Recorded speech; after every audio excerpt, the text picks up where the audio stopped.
Δεν φαντάστηκα ότι δεν θα έχετε, σας έφερα και ένα DVD player. Καλή διασκέδαση. Καλά, δεν μπορώ να το πιστέψω.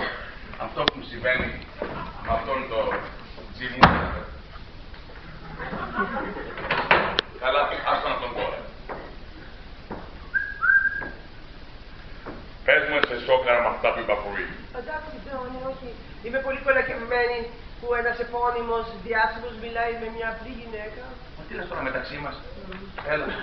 Έλα να σου βάλω ένα τελευταίο και μετά θα σε αφήσω να φύγεις. Καλέ χώρα. Ο Θανάσης δεν γυρίσει ποτέ από τις 10. Άιντε, βήμα. Δεν μου λες Μπέτη, εσύ πώς είσαι. Είσαι ευτυχισμένη. Εγώ, αν είμαι κάτι, είμαι ευτυχισμένη. Αχα, θαυμάσια. Και η δουλειά που κάνετε με τα φυτοφάρμακα πώς πάει. Πολλά λεφτά.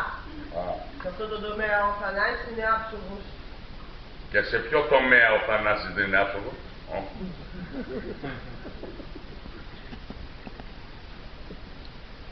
Σου είπε τίποτε η μάνα.